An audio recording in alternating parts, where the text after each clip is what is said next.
Assalamu alaikum everyone. Welcome to my class CSE-250. I hope you are all very well. So today we'll learn about current and resistance. So what is current? We need to learn about the current. So what is current? Obviously, current is actually the flow of electrons through a conductor per unit time. That is, you can call current is the flow of charge carriers, that is electrons q, divided by time per unit time. That is, current actually is the flow of electric charges, that is electrons per unit time. That is known as current. When current was invented, at the time people did not know about electrons. Actually, electrons at that time were not discovered at that time, but protons were discovered at the time. So at that time the scientists thought that it is because of protons current tends to happen.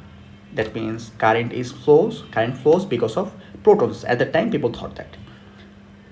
So the flow of protons is known at that time, decided as the flow of current.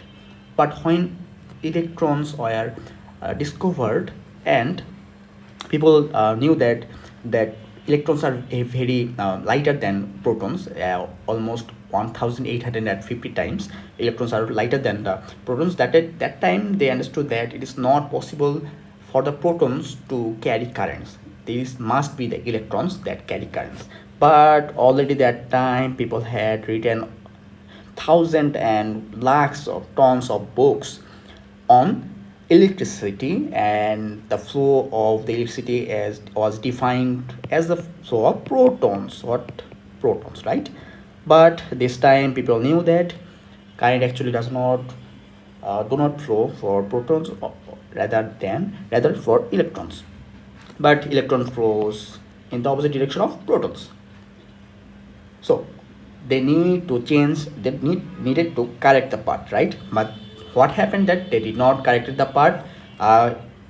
As of today, current flows in the direction of protons that they defined that time, but actually electron flows from right to left and current flows for electrons, right?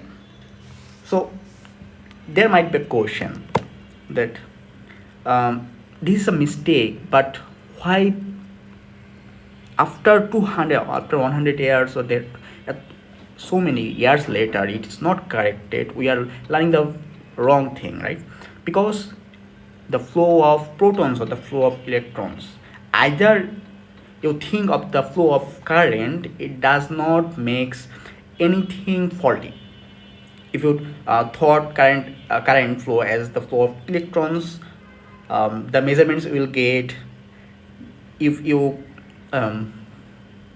thought as the flow of current as the flow defined of electricity, you will get the same thing. So rather than changing the whole tons of books that has been written on the earth, the scientists decided that we will put the path of electricity as the defined path, and we'll just introduce that actually current flows for electrons, and it flows from just the opposite direction of current.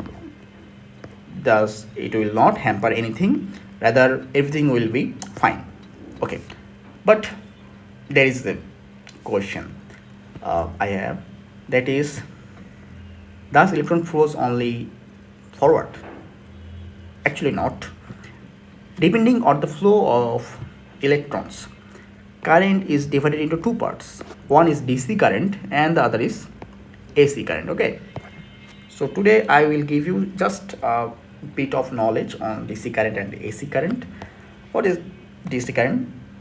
If the electrons move only in a particular direction, then we call it a DC current. Okay, if the electrons only moves in a particular direction, we call it a DC current, direct current. Direct. Why this is called direct? Because the electrons are not changing its direction. So direct current. Okay.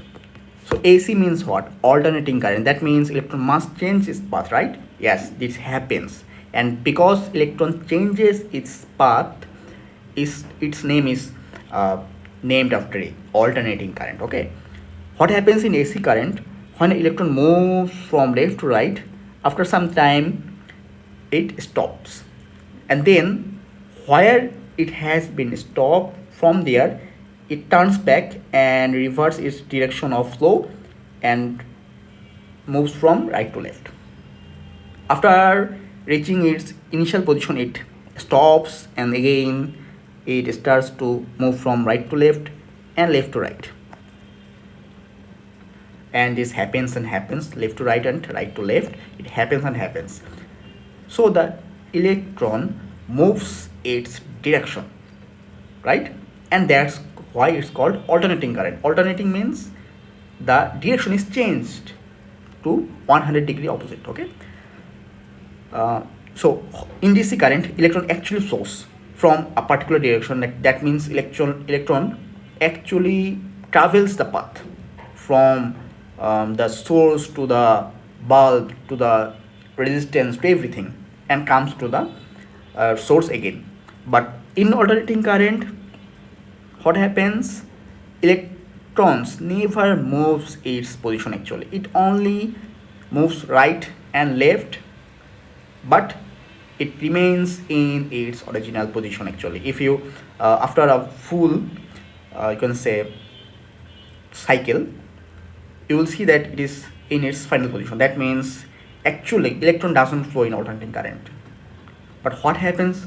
So how our light bulbs light up, we will learn that in a later class, I guess. Today we will learn in details about DC current. Okay. So DC current flows from a particular direction, right to left or left to right, depending on how you are connecting the battery or the cell. Cell or battery, you have already know about it, that from your TV remotes, your clocks, you have used pencil batteries, right? You call it pencil batteries or any battery.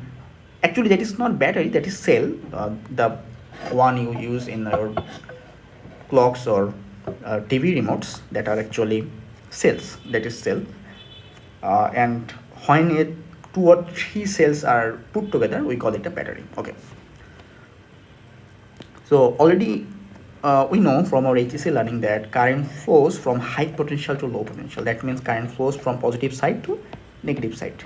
Okay, this is the flow of current, and electrons flow in the opposite direction of current. That means electrons flow from our lower potential to higher potential. Okay, and that times there comes a term resistance. What is resistance?